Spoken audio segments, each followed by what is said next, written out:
আপনি কি বাংলাদেশের দালাল? আপনি একটা রেপিস্ট হয়ে আপনি কিভাবে এখানে উপস্থাপক হিসেবে এখানে বসতে পারলেন? মানে শহীদ হাসানের জানাজায় গিয়ে গাড়িতে গান গাইতে গাইতে যেতেছে। শহীদ সার্জন জহুরুল হক হলে কয়েকটি বাইক ছিনতাই, চুরি কিংবা বিক্রির সাথে আপনার এই ধরনের সংশ্লিষ্টতা? ফাঁদে পা দিয়ে ফেলতাম, আমার কাছে টেনশন লাগতো বা মানে সন্দেহ করতাম।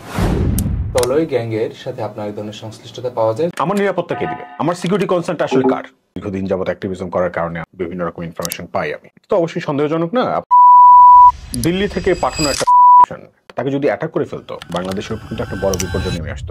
শিবির দুর্গম গিরিকান্তার মরু দুস্তর পারাবার হ্যাঁ, লঙ্ঘিতে হবে রাত্রি নিশীতে যাত্রীরা হুঁশিয়ার। প্রিয় দর্শক, সবাইকে স্বাগত জানাচ্ছি সময়ের সাতকাহনে। ছাত্র রাজনীতির সাতকাহনে আমরা খুঁজি সময়ের স্রোতে চাপা পড়ে যাওয়া গল্প, উচ্চারিত না হওয়া শব্দ কিংবা মানুষের ভিতরের গল্প। আপনাদের সাথে আছি আমি মহিউদ্দিন মাহি। আজকে আমাদের সাথে অতিথি হিসেবে রয়েছেন এমন একজন মানুষ যিনি অন্যায়ের বিরুদ্ধে একা দাঁড়িয়েছিলেন কমলাপুর রেল স্টেশনের প্ল্যাটফর্মে, আর পুরো জাতি তাকিয়েছিল তার দিকে। যিনি হাজির হয়েছিলেন নান্দনিক, শৈল্পিক কিংবা সৃজনশীল প্রতিবাদের ভাষা এবং উপস্থাপনা দিয়ে। সাধারণ থেকে অসাধারণ হয়ে ওঠার গল্প, অদম্য সাহস কিংবা অন্যায়ের বিরুদ্ধে প্রতিবাদ করার দৃঢ় মনোবল, যার নাম মহিউদ্দিন। কেমন আছেন মহিউদ্দিন? আলহামদুলিল্লাহ। আপনাকে স্বাগত জানাচ্ছি আমাদের সময়ের সাতকাহনে। একই সাথে আমরা আজকে শুনতে চাই আপনার গল্প, কিভাবে একজন মানুষ তার অদম্য সাহস, তার সৃজনশীলতা দিয়ে আন্দোলনের প্রতীকে পরিণত হয়েছে। শুরু করতে চাই আসলে আপনার শুরুর দিকের গল্পটা নিয়ে, যে আপনাকে প্রথম আসলে দেশ এবং জাতি আবিষ্কার করে কমলাপুর রেল স্টেশন। তখন যেরকম পরিস্থিতি ছিল, তখন আসলে কোনো ইস্যু নিয়ে রাজপথে দাঁড়ানো অনেকটাই ভীতিকর একটা অবস্থা ছিল। কেনই বা আপনার রেল স্টেশনই বা কেন? আর তখন কি এমন হয়েছিল যে আপনার রেল স্টেশনে দাঁড়া দিচ্ছে? আমি মূলত যেহেতু একজন স্টুডেন্ট, ঘুরতে খুব পছন্দ করতাম, সোলো ট্রাভেলিং করতাম, বিভিন্ন জেলায় জেলায় ঘুরে বেড়াতাম। তো ট্রেনেই বেশিরভাগ সময় বিভিন্ন জায়গায় যাতায়াত হতো আর কি। তো আমার সাথে মানে আন্দোলনের সময়টায় যে ঘটনাটা ঘটেছিল, এটা যে একদিনের ঘটনা ব্যাপারটা এমন না, এটা দীর্ঘদিনের অভিজ্ঞতা। এগুলো তো দেখতে দেখতে তিক্ত হয়ে যাওয়ার যে বিষয়টা, অনেক বেশি তিক্ত হয়ে যাওয়ার যে বিষয়টা, ওইটা জাস্ট আমার মনে হয়েছে যে ওই সময়টায় বার্স্ট আউট করছে, যার ফলে হচ্ছে শেষমেশ মানে একটা জেদ ধরা যে জায়গা, যে করেই হোক এই সমস্যার সমাধান করতেই হবে। সেই জেদের ফসলই বলা যায় যে আন্দোলন, সেখান থেকে সংস্কার, পরিপূর্ণ সংস্কার এসেছে এটা তো হয়তো বলতে পারবো না, তবে এসেছে কিছুটা। কেমন ছিল আসলে দিনগুলো, যদি একটু কল করে?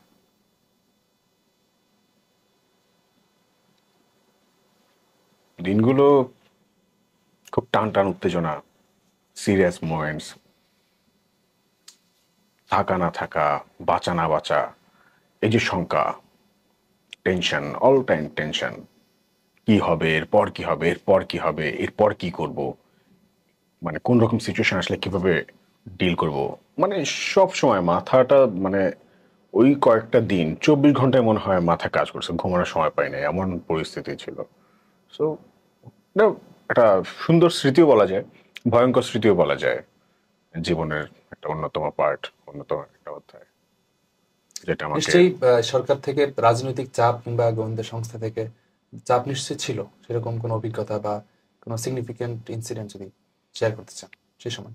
এখন যে শুধু একটা সিগনিফিকেন্ট বিষয় যদি বলতে চাই আমি, তাহলে কনফিউজড হয়ে যাব, কেননা মানে পুরো সময়টা জুড়ে ওই চাপটা ছিল।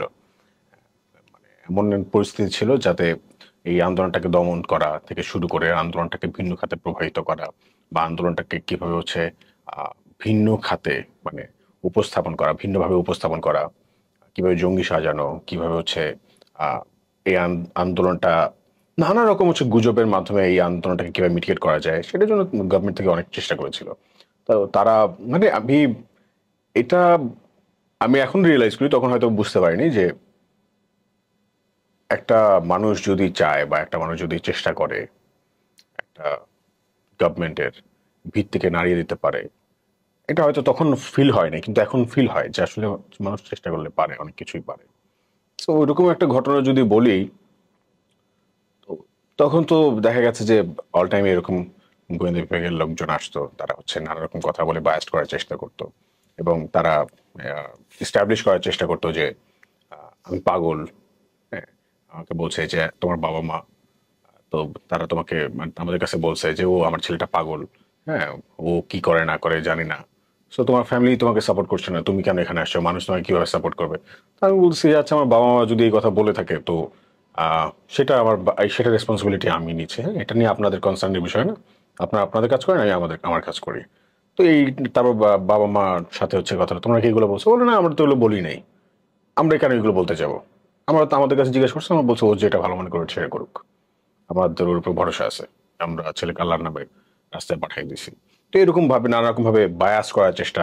তো তার আর একটা ঘটনা যদি বলতে হয়, তো ধরেন ওইখানে এমন পজিশন মানে এমন সিচুয়েশন তৈরি হয়েছে যে গোয়েন্দা বিভাগের লোকজন তারা এসে আন্দোলনটাকে যাতে ভিন্নভাবে প্রভাবিত করা যায় সেই জন্য তারা আমাকে বলছে যে তোমার আন্দোলনে তো লোক হচ্ছে না, তো আমরা একটা কাজ করি, আমরা 300-400 লোক পাঠিয়ে দিই, আন্দোলনটা জমুক।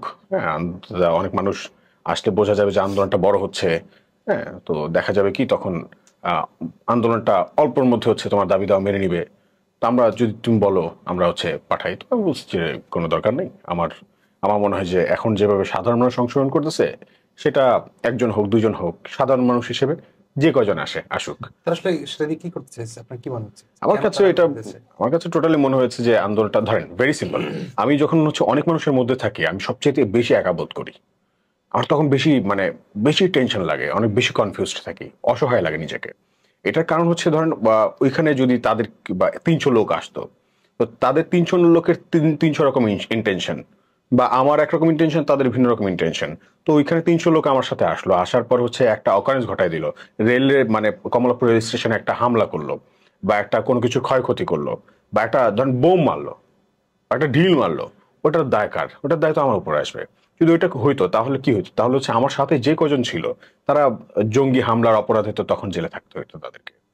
হ্যাঁ, তো এরকম অনেক রকম সিচুয়েশন ঘটছে, যেটা হচ্ছে ধরেন ওইটাতে যদি কোনোভাবে রেসপন্স করে ফেলতাম বা তাদের ফাঁদে পা দিয়ে ফেলতাম, আমার কাছে প্রত্যেকটা সময়টা মানে টেনশন লাগতো, বা মানে সন্দেহ করতাম, অনেস্ট কথা সন্দেহ করতাম। ইভেন যে তারা যে পলিটিক্যাল লিডার্সদের ইনভলভমেন্ট নিয়ে তারা এইভাবে বলছিল যে তোমার যেহেতু আন্দোলনে তুমি কাউকে পাশে পাচ্ছ না, আমরা প্রয়োজনে হচ্ছে কিছু দলকে বলি তারা যাতে তোমাদের সাথে অংশগ্রহণ করে। তো আমি আরো বেশি কনফিউজ হয়ে গেলাম, কি ওনারা কেন দলকে বলবে? ধরেন যদি ওনারা হচ্ছে এখন যে ধরেন এনএসআই লোকজন, তারা সার্ভ করতেছে আওয়ামী লীগকে। তো এখন তারা যদি হচ্ছে বিএনপির লোকজনকে আনার কথা বলে, তারা যদি হচ্ছে আপনার গণ অধিকার পরিষদের লোকজনকে আনার কথা বলে, তো তখন তো ভেরি সিম্পলি আমাদের কনফিউজ হয়ে যাওয়ার কথা, ওদের সাথে ওদের কিভাবে আলাই, ওদেরকে কিভাবে আনবে, কেন আনবে, আর ওদেরকে আনলে ওরা কি ওদের কথা রাজি হবে কিনা। এরকম এমন কিছু পরিস্থিতি তৈরি করেছিল এবং সত্যি সত্যি ঘটনাগুলো কিন্তু ওরকম ঘটছিল। হ্যাঁ, যখন যার কারণে হচ্ছে দেখা গেছে যে আপনার গণ অধিকার পরিষদের যখন নূর ভাই, ডক্টর জাফরুল্লাহ স্যার যখন আসেন আমার ওইখানে সম্মতি জানাতেন, তখন নূর ভাই কিন্তু ওখানে আসেন, আমাদের ক্যাম্পাসের বড় ভাই। হ্যাঁ, তো নূর ভাই আসার পর আমি মানে ওনারা ঠিক যেমনটা যেমনটা বলেছিলেন যে এইভাবে এইভাবে মানে আমরা মানুষকে আইনে দেবো তোমাদের কাছে, তারা সম্মতি জানাবে এইভাবে এইভাবে, আমি তো তাদেরকে ডিনাই করতেছিলাম যে না না, আমার তো এরকম দরকার নাই, যেভাবে যাচ্ছে যাক, আপনারা অতি দ্রুত দেখেন দাবিটা কিভাবে বাস্তবায়ন করা যায়। তো তখন যখন দেখতেছিলাম যে ঘটনা একটার পর একটা ঘটতেছে, এরকম এরকম ঘটতেছে, আমি আরো বেশি কনফিউজ হয়ে যাই যে এটা তো টোটালি প্রি প্ল্যান্ড, এই ঘটনা কোন দিকে প্রভাবিত করবে, নিয়ন্ত্রণের মধ্যে নাই, আর বাইরে চলে গেছে। নিয়ন্ত্রণের বাইরে চলে যেতে পারে। তো আমি কনফিউজড হয়ে তো তখন অনেক রকম ভুল ডিসিশন নিয়েছি যে ওরা তো, আমার কাছে পরে মনে হয়েছে যে আসলে এই ডিসিশনটা এইভাবে না নিয়ে এইভাবে নেওয়া যেতে পারতো। কিন্তু ইনস্ট্যান্ট আমার কাছে মনে হয়েছে যে আমার যে কয়জন মানুষ আমার সঙ্গে এসেছিল তাদেরকে সেভ করা বা তাদেরকে সিকিউর রাখা আমার দায়িত্ব, গুরু দায়িত্ব। তো আর আন্দোলনটা মানে ভালোভাবে যাতে সম্পন্ন হয় এবং আমার দাবিগুলো যাতে বাস্তবায়ন হয়, সেই জন্য হচ্ছে প্রপার প্রেশারটা যাতে ক্রিয়েট করতে পারি, সেটা আমার জন্য গুরুত্বপূর্ণ। তো এই কথা চিন্তা করে অনেক রকম ভুল ডিসিশনও নিয়েছে। তো ওইগুলো হচ্ছে এখন মনে পড়লে খুব হাসি পায় যে কি ছিলাম, কি হইলো, কি করলাম না আচ্ছা, করলাম। আপনি কি মনে করেন যে আপনার এই আন্দোলন সফল, বা আসলে মানুষ ব্যক্তিগত পর্যায়ে কিংবা সামগ্রিকভাবে আসলে কোনো সুফল ভোগ করতে পারছে, কিংবা আদৌ কোনো পরিবর্তন এসছে রেলে? আচ্ছা, আসলে আন্দোলন কখনো ব্যক্তির হয় না, আন্দোলন হয় একটা গোষ্ঠীর, বা সেখানে জনগণের ইনভলভমেন্ট থাকতে হয়, জনগণের ম্যান্ডেট থাকতে হয়, জনগণের অংশগ্রহণ থাকতে হয়, জনগণের এক্সপেকটেশন থাকতো এবং সেটা নিয়ে জনগণকে ফাইট করতে হয়। হয়তো ব্যক্তি ওখানে জাস্ট একজন চাবি নিয়ে আসা লোক হতে পারে, যে প্রতীক। হ্যাঁ প্রতীক, বা যে হচ্ছে স্টার্টটা করলো। তো আমার কাছে মনে হয়েছে যে এখানে ব্যক্তিগতভাবে রেটিং দেওয়ার তেমন কিছু নেই। এই জনতার যে ম্যান্ডেট সেটা পূরণ হয়েছে কতটুকু না হয়েছে এটার মূল্যায়ন জনগণই করবে। এবং আমার কাছে এটাই মনে হচ্ছে যে চেঞ্জ, আমি আসলে যে বাংলাদেশের স্বপ্ন দেখি বা যেরকম করে ভাবি বা যেরকম স্বপ্ন দেখি সেই স্বপ্ন পূরণের কাছাকাছি হয়তো বা যেতে পারেনি, তবে তারা চেষ্টা করেছিল। কেননা জনগণ এমনভাবে প্রেশারটা ক্রিয়েট করেছে এবং দেখা গেছে যে সারা বাংলাদেশ, বাংলাদেশ থেকে শুরু করে প্রবাসের যে সকল ভাইয়েরা আছে তাদেরও কিন্তু ইনভলভমেন্ট এই কেন্দ্রিক হয়ে গিয়েছিল। আমি নিজেই দেখেছি যে মানুষের এক্সপেকটেশন সবার হচ্ছে ফোকাসের জায়গাটা রেলটাকে আসলে চেঞ্জ হচ্ছে কিনা। তখন মানুষের চাপে পড়ে হলেও তারা দেখা গেছে যে কিছু পরিবর্তন তো এনেছে, যেমন টিকিট যার ভ্রমণ তার নীতিমালা বাস্তবায়ন করা থেকে শুরু করে আরো কিছু কনস্ট্রাকটিভ কিছু ডেভেলপমেন্ট তারা এনেছে। কিছু বগি কেনাকাটার ক্ষেত্রে অনেক চেঞ্জ আসছে, কিছু ভালো ভালো বগি আসছে, রেলের কিছু ইঞ্জিন আসছে ভালো, যেগুলো হচ্ছে একটু অত্যাধুনিক প্রযুক্তির, যেটা আগে হতো খুব নিম্নমানের বগি থেকে শুরু করে ইঞ্জিন, এগুলো হচ্ছে কম দাম, মানে অনেক বেশি বাজেটে অনেক বেশি হচ্ছে টাকা খরচ করে খুব কম দামে নিম্নমানের জিনিসপত্র নিয়ে আসতো। কিন্তু ওই যে জনগণের ফোকাসটা ছিল রেলের দিকে, যার ফলে ওই সুযোগটা আর হয়তো বা তারা পায়নি। রেলে তখন কিছুটা চেঞ্জ আসছে, এখনো মানুষের নজর যেহেতু রেলের উপর আছে, রেল সংস্কার হওয়ার পথে আছে, কিছুটা আছে। তবে আসলে যেরকম ওই যে বললাম যে বাংলাদেশের স্বপ্ন দেখি সেইটা আসলে হয়তো তারা করতে পারতেছে না বা কোনোভাবে ছুঁইতে পারছে না, বা এমন হতে পারে যে তাদের ওই ক্যাপাসিটিটাই নাই বা তারা চাই না। হ্যাঁ, সো দেখা যাক, আল্লাহ ভরসা, একদিন আমরা আশা রাখি, আমি আশাবাদী যে পরিবর্তন আসবে। আচ্ছা, অনেকেই বলে যে যে সামনে আসে তাকেই কাদা ছোড়া হয়, মূলত অ্যাক্টিভিস্টদেরকে নিয়েই বলা হয় আর কি। এখানে অনেকগুলো বিষয়, যেমন মানুষের হতাশা বা প্রত্যাশা পূরণ করতে না পারা, সব মিলিয়ে সামগ্রিক বিষয়ে আপনার মূল্যায়ন কি এবং প্রত্যাশা, আপনি এটা কিভাবে দেখেন আসলে? আচ্ছা, যেই আসে কাদা ছড়ে এটা অ্যাক্টিভিস্ট। অ্যাক্টিভিস্ট বলতে অ্যাক্টিভিস্ট কারা, যারা অ্যাক্টিভিজম করছে। তো তারা কিসের অ্যাক্টিভিজম করছে এটা আমাদের দেখার বিষয়। তো তারা কি হচ্ছে জনগণের রাইট নিয়ে অ্যাক্টিভিজম করছে কিনা, নাকি হচ্ছে তারা কোনো ভিনদেশীদের অ্যাক্টিভিজম করছে বা ভিনদেশীদের ম্যান্ডেট রক্ষা করার জন্য লড়াই করছে, এটা আমাদের দেখার বিষয়। এটা অ্যানালাইসিস করে তারপর হচ্ছে আমাদের এই প্রশ্নের উত্তরটা দিতে হবে। এখন যদি আমি আপনাকে এক্সাম্পল হিসেবে দেই যে আহ, বাংলাদেশে এরকম অনেক মানুষ আছে যারা হচ্ছে, ধরেন ভেরি সিম্পল, আমার এই যে দীর্ঘ সময়ের পরিক্রমায়, এই আন্দোলন সংগ্রামের বা অ্যাক্টিভিজম লাইফে যে সকল বিষয়গুলো আমি দেখেছি যে বাংলাদেশের দালাল খুব কম আছে, যারা অ্যাকচুয়ালি বাংলাদেশের জন্য কাজ করে তারা খুব কম আছে। বাংলাদেশের মধ্যে ভিনদেশি দালাল অনেক বেশি আছে। হ্যাঁ, তো এই ব্যাপারটা মানে প্রত্যেকের আলাদা আলাদা ম্যান্ডেট, ভিনদেশি গোষ্ঠীর বা ভিনদেশিদের। আপনি কি বাংলাদেশের দালাল? এটা একদম গর্বের সাথে বলি যে আমি একজন বাংলাদেশের দালাল, যে আমি বাংলাদেশের জন্য দালালি করছি, করব। এটা আমি খুব স্ট্রিক্টলি বলি, এখনো বলছি এবং ভবিষ্যতে বলবো ইনশাআল্লাহ। তো এখন ধরেন আবার আরেকটা ক্ষেত্রে যদি বলি যে ধরেন ভেরি সিম্পলি, যারা হচ্ছে বাংলাদেশের জন্য লড়াইটা করছে, ফাইটটা করছে, তো অ্যাক্টিভিস্ট কিছু আছে, সোলো অ্যাক্টিভিজম চালাচ্ছে। আবার যারা অ্যাক্টিভিস্ট বলা যায় যে দলীয়, যারা রাজনীতি করছে অ্যাক্টিভিজম চালাচ্ছে দলীয়গতভাবে, মানে দল নিয়ে।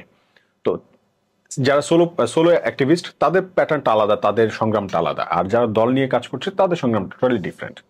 আর ধরেন ভেরি সিম্পলি যদি আমি সিঙ্গেল বলি, যে একজন যদি লড়াই করে, ধরেন একজন অ্যাক্টিভিস্ট একা সংগ্রাম করছে বা একা কথা বলছে, দেশের জন্য লড়াইটা করছে, তখন কি হয়? তখন সে কার এগেনস্টে কথা বলছে বা সে কি, মানে কাকে প্রশ্ন করছে? সিস্টেমকে, একটা সিস্টেম বা করাপ্টেড সিস্টেমকে বা একটা গোষ্ঠীকে যারা হচ্ছে করাপশনটা মানে সংগঠিত করছে। তো ওই সিস্টেমের এগেনস্টে যদি আপনি লড়াইটা করেন, বা আপনার কথায় আমি যদি আপনাকে এক্সাম্পল দেই, যে আপনি একজন অ্যাক্টিভিস্ট, আপনি হচ্ছে একটা সিস্টেমের বিরুদ্ধে লড়াইটা করছেন। একটা সিস্টেম মানে কিন্তু একজন না, একটা সিস্টেম মানে অনেক অনেক মানুষ, ঠিক আছে, যারা ওই সিস্টেমের সাথে কানেক্টেড, যারা ওই সিস্টেমটাকে রান করছে। তো আপনি একটা সিস্টেমের এগেনস্টে হচ্ছে গিয়ে মানে ফাইটটা করছেন, আপনি সিস্টেমের এগেনস্টে কথা বলবেন, আর হচ্ছে আপনি যদি এটা আশা করেন যে সেখান থেকে মানে আপনি মানে ওই যে আপনার যদি ওই আপনার নিউটনের ল অনুযায়ী যদি বলি যে আপনার প্রত্যেকটা ক্রিয়ার একটা বিপরীত ক্রিয়া মানে প্রতিক্রিয়া আছে, তো সেই কথা যদি আমি আপনাকে বলি তাহলে দেখা যাবে যে আপনি যতটুকু ইফোর্ট দিবেন দেশের জন্য বা একটা সিস্টেমকে পজিটিভ করার জন্য বা ভালো করার জন্য বা ফাইটটা দিতে যাবেন, তো সিস্টেমটা নিজেকে বা এই করাপ্টেড সিস্টেমটা নিজেকে করাপ্টেড রাখার জন্য বা তাদের স্বার্থ হাসিল করার জন্য তারাও তো হচ্ছে পাল্টা প্রতিক্রিয়া দেখাবেই। তো আপনি একা হচ্ছে গিয়ে কথা বলবেন যে মানে 100 জনের বিরুদ্ধে। তো 100 জন যখন দেখবে তাদের স্বার্থাঘাত লাগছে, তো 100 জন মিলে কিন্তু আপনার এগেনস্টে লাগবে। তো আপনি একা কথা বলতেছেন, মানুষ আপনার কথা বিশ্বাস করতেছে যে 100 জন কারাপ্টেড, কিন্তু যখন দেখবেন 100 জন মিলে আপনার পিছনে লাগছে, তখন 100 জনের কথা আরো বেশি সত্যি মনে হইতে পারে। হ্যাঁ, সো এটা যারা অ্যাক্টিভিজম চালাচ্ছে বা যারা দেশের জন্য কাজ করছে তাদেরকে এটা মেনে নিয়েই তারপর হচ্ছে কথা বলতে হবে, মেনে নিয়েই তারপর রাস্তায় নামতে হবে। যদি আমি আপনাকে আরো এক্সাম্পল দিই, তারপর ধরেন বাংলাদেশে এখন খুব জনপ্রিয় অ্যাক্টিভিজম চালাচ্ছে পিনাকি ভট্টাচার্য, ইলিয়াস হুসাইন ভাই দেখছি, কনক সরোয়ার দেখছি, জুলকারনাইন সাহেব ভাই দেখছি, সাইদ আব্দুল্লাহ ভাই আছে তরুণদের মধ্যে। তো এনারা কিন্তু যে একদম খুব চাপ থেকে মুক্ত, ব্যাপারটা এমন না। তারা যদি হচ্ছে আওয়ামী লীগের এগেনস্টে তাদের যে গোরতমি বা তাদের যে ফ্যাসিজম, এটা এগেনস্টে যেভাবে তারা কথা বলছে, তো দেখা গেছে যে তারা কিন্তু ফাইটটা দিচ্ছে জনগণের জন্য। তো আওয়ামী লীগ কি করছে? আওয়ামী লীগ কিন্তু মানে তার যত মানে শক্তি আছে সেই শক্তি দিয়ে এখন যেভাবে হোক তাকে ভুল প্রমাণ করার জন্য চেষ্টা করে যাচ্ছে। এখন উনি একা মানুষ, উনি কথা বলতেছে একটা সিস্টেমের এগেনস্টে, কিন্তু আওয়ামী লীগ তো চায় না যে এই সিস্টেমটা ব্রেক হোক। সিস্টেমটা ব্রেক হলে তো ওদের লস। তো ওদের কাছে যত সম্পদ আছে, অনেক টাকা, অসম যুদ্ধ তো হয় না। আওয়ামী লীগ দেশ থেকে যে পরিমাণ টাকা পাচার করে নিয়ে গেছে, এখন ওরা কিসে ইনভেস্ট করছে? আমি দেখছি যে ফেসবুকে ইনভেস্ট করতেছে, সোশ্যাল মিডিয়াতে ইনভেস্ট করতেছে, ডিফেম করার জন্য, গুজব ছড়ানোর জন্য। মানে যারা যারা আন্দোলন, এই জুলাই অভ্যুত্থানের পক্ষের শক্তি, তাদেরকে ডিফেম করার জন্য তারা যেভাবে উঠে পড়ে রাখছে, এটা টাকা আসলে কথা বলে। তবে মানুষ যদি পিওর থাকে, যদি সত্য হয়ে থাকে, সে যদি মনে করে যে আমার উপরে আল্লাহ আছে, আল্লাহই রক্ষা করবেন, তাহলে এটা হয়তো বা পজিটিভ ফিডব্যাক ইনশাল্লাহ সে পাবে। আজকে পাক বা না পাক, 100 বছর পরে হইলেও পাবে। তার সত্যটা সে উপস্থাপন করতে পারবে বা প্রকাশ হবে সত্যটা। আবার ধরেন আরো এক্সাম্পল যদি দেই, এখন যেটা হচ্ছে কাদা ছোড়াছুড়ি হচ্ছে, যেটা আপনি বলছেন, আসলে আমরা সবাই কনফিউজড। হ্যাঁ, কে আসলে আওয়ামী লীগের টাকাটা খাইতেছে, কে আসলে কোন দলের হয়ে কাজ করতেছে? এখন তো সবাই হচ্ছে ক্ষমতার কাছাকাছি যেতে চাচ্ছে। হ্যাঁ, তো একজন আরেকজনকে কিভাবে টেনে নিচে নামানো যায়, এই প্র্যাকটিসটা তো আমাদের দেশের কালচারের সাথে খুব বেশি কানেক্টেড। হ্যাঁ, আমি গত পরশুদিন দেখলাম যে ফেসবুকে আমাদের আমার ছোট ভাই রাফি, তার ওয়াইফ হচ্ছে, মানে আমরা রাফির বিয়েতে যাচ্ছিলাম, তার শ্বশুরবাড়ি যাচ্ছিলাম, সে একটা ভিডিও আপলোড দিয়েছে, রাফির ওয়াইফ। তো সেই ভিডিওটা হচ্ছে আওয়ামী লীগের লোকেরা ক্লিক বেট করে এখন তারা ভিডিওটা আজকে দেখলাম যে শহীদ হাসানের বাড়িতে আমরা, শহীদ হাসান যে রিসেন্টলি মারা গেলেন, তো শহীদ হাসানের বাড়িতে তাদের জানাজা থেকে শুরু করে তাদের পরিবারের রিকোয়েস্ট আমি তাদের বাড়িতে যাই। তো সেখান থেকে তো চলে আসছি গতকালকে। তো আসার পর যেটা দেখলাম, তারা ফেসবুকে প্রচার করতেছে যে হচ্ছে মানে শহীদ হাসানের জানাজায় গিয়ে মহিউদ্দিন রানী গাড়িতে গান গাইতে গাইতে যেতেছে, অথচ যাচ্ছিলাম বিয়েতে। হ্যাঁ, কিন্তু হচ্ছে মানে ছড়ালো গান গাইতে গাইতে যাচ্ছে। এইটা যে একটা নেগেটিভ ইমপ্রেশন ক্রিয়েট করছে মানুষের মধ্যে। হ্যাঁ, যে একটা মানুষের জানাজায় যাওয়ার সময় কিভাবে মানুষ এরকম গান গায়, এটা কিন্তু যারা একদম একটু কম ধরেন ঘাটাঘাটি করতে কম, মিডিয়া বা জানাশোনা ভেরি সিম্পলি তারা যারা একটু কম ঘাটাঘাটি করে, তো তারা কিন্তু এটা কিন্তু ইজিলি বিশ্বাস করে না যে সত্যি সত্যি মনে এই কাজ করছে, এই ও জানা যায় যাওয়ার সময় গান গাইছে। তো এখন এইটা ভেবে যদি আমি এখন চুপ হয়ে যাই, আমি যদি হচ্ছে আমার কাজটা বন্ধ করে দিই, তাহলে লাভটা কার? লাভটা হচ্ছে যারা আমাকে দমন করতে চাইছে বা আমাকে চুপ করতে চাচ্ছে তাদের লাভ। লাভটা আওয়ামী লীগের লাভ, ফ্যাসিস্টদের লাভ। তো এখন ফ্যাসিস্টদের আমাদের সর্বোচ্চ শক্তি তো আমরা ফ্যাসিস্টের এগেইনস্টে লড়াইটা করছি। তো আমরা যদি চুপ হয়ে যাই, তাহলে আমাদের তো লস, আর হচ্ছে ফ্যাসিস্টদের লাভ। তো আমরা ওদেরকে কেন মানে ওদের লাভ হইতে দিব? এটাই হচ্ছে কোশ্চেন। তো আমাদের মনে হয় যারা এরকম কাদা ছড়াছড়ি হচ্ছে হবে, এটা মেনে নিয়ে আপনাকে অ্যাক্টিভিজম চালাইতে হবে, এবং আমাদেরকে এটা মেনে নিতেই হবে যে আমি যদি হচ্ছে ভালোর জন্য লড়াইটা করি, তাহলে হচ্ছে আমাকে সেটার প্রতিক্রিয়া হিসেবে কিছু মন্দ বা কিছু অপবাদ, কিছু কষ্ট আমাকে মেনে নিতে হবে। এবং এটা সৃষ্টি শুরু থেকে এখন পর্যন্ত হয়ে আসছে, এটা হবে। এটা ভেবে যদি হচ্ছে কেউ পিছিয়ে যায়, আমি মনে করবো সে আসলে অ্যাক্টিভিস্ট ম্যাটেরিয়ালসই না। সে এটা মানে সে সংগ্রামটা করতেই জানে না বা সংগ্রাম করতে ইচ্ছুক না। সে ভিন্ন কিছু বা ভিন্ন ইন্টেনশন এখানে আসছে বা ভিন্ন কিছু নিয়ে সে হচ্ছে অভিযোগ দিচ্ছে। সো এগুলো খুবই সিলি বিষয়। তো আমাদের মনে হয় যে এখানে ফোকাস না দিয়ে আমাদের ফোকাসটা করা উচিত আমাদের সংগ্রামটা কেমন হবে, আমাদের অর্জনটা কেমন হবে, আমাদের লড়াইটা কেমন হবে, আমাদের কিভাবে আমরা সবাই মিলে সংগঠিত হয়ে একসাথে ফাইটটা দিব, এখানে আমাদের ফোকাস রাখা উচিত। আপনার বিরুদ্ধে বেশ কিছু অভিযোগ এসছে, আমি যদি ভারতীয় কন্টেন্ট ক্রিয়েটর স্যান্ডি শাহর কথা বলি, যিনি 2024 সালের জানুয়ারিতে কিছু ব্যক্তিগত অভিযোগ আনেন, যেগুলো অনেকেই ক্যারেক্টার অ্যাসাসিনেশন হিসেবে দেখছেন। আপনি এরপর শাহবাগ থানায় একটি চিঠি করেন এবং তাকে 72 ঘন্টা আলটিমেটাম দেন প্রমাণ উপস্থাপনের জন্য। তারপর আপনি লিখেন যে ব্যক্তিগত সম্মান নিয়ে যদি কেউ খেলে তাহলে কড়া জবাব দিতে হবে। এ ধরনের ট্রল বা আসলে এ ধরনের ব্যক্তিগত আক্রমণগুলো কিভাবে মোকাবেলা করেন, এবং আপনার কি ভবিষ্যতে এই বিষয়গুলোকে আপনি আগের মতোই করবেন, নাকি ভিন্ন কোনো পথ অবলম্বন করবেন? আর সে বিষয়ে আপনার মামলাই বা কেন করতে হবে? প্রথমত মামলা করতে হয়েছে যে প্রথম দেখেছেন তার যে যে কাজগুলো সে করছিল এগুলো তো অত্যন্ত ঘৃণিত এবং বাংলাদেশের ধর্মীয় এবং বাংলাদেশের সংস্কৃতির বা আপামর জনতার যে বিশ্বাস সেটার টোটালি পরিপন্থী। এবং সেটা বিপরীতে দাঁড়িয়ে বা মানে বাংলাদেশের মানুষের বিশ্বাসকে যেভাবে তিনি হচ্ছে বা আত্মমর্যাদাকে যেভাবে তিনি হচ্ছে ব্রেক করছিলেন, এটা তো ভয়ঙ্কর বিষয়। আর তার চাইতে বড় কথা, এই ব্যাপারটা হয়তো তখন আমি বলতে পারতেছিলাম না, কিন্তু আপনারা হয়তো জানেন দীর্ঘদিন যাবত অ্যাক্টিভিজম করার কারণে আমার কাছে অনেক রকম ইনফরমেশন আসে, বিভিন্ন রকম ইনফরমেশন পাই আমি, অনেক মানুষ জানান দেয় যে দেশে ক্ষতি হতে যাচ্ছে। তো ওই সময়টা বা ওর ব্যাপারে স্পেসিফিক ভাবে হচ্ছে এই মানে ওরা যে কাজগুলো করছিল দীর্ঘদিন যাবত এবং তো অবশ্যই সন্দেহজনক না আপনাদের কাছে। ভেরি সিম্পলি আপনি একটা জিনিস চিন্তা করেন যে ভারতীয় একজন নাগরিক, সে বাংলাদেশে বারবার আসছেন, বাংলাদেশের সম্বন্ধে হচ্ছে সে কটূক্তি করছেন, নানা রকম কথা বলছে, বিভিন্ন কমিউনিটির মানুষ সম্বন্ধে কটূক্তি করছেন, তাদেরকে উত্ত্যক্ত করার চেষ্টা করছেন এবং কোনোভাবে এমনভাবে পরিস্থিতি তৈরি করার চেষ্টা করছিলেন যাতে হচ্ছে তাকে কেউ অ্যাটাক করে। আর তাকে যদি অ্যাটাক করে ফেলতো কেউ, তাহলে কি হইতো? অ্যাটাক করলে ঠিক আছে, বাংলাদেশের উপর কিন্তু একটা বড় বিপর্যয় নেমে আসতো। এবং এই যে এটা সিম্পল সাইকোলজি, এটা সিম্পলি দেখা যাচ্ছে, কিন্তু আমাদের কাছে ইনফরমেশন এসেছিল এই স্যান্ডি সাহা তিনি হচ্ছে দেখেন ভেরি সিম্পলি বাংলাদেশ আর ভারত আমরা সবাই বলি বন্ধু রাষ্ট্র, কিন্তু দিল্লি থেকে যে চক্রান্তগুলো হয় এটা সম্বন্ধে মনে হয় খুব কম মানুষই জানে। তো স্যান্ডি সাহা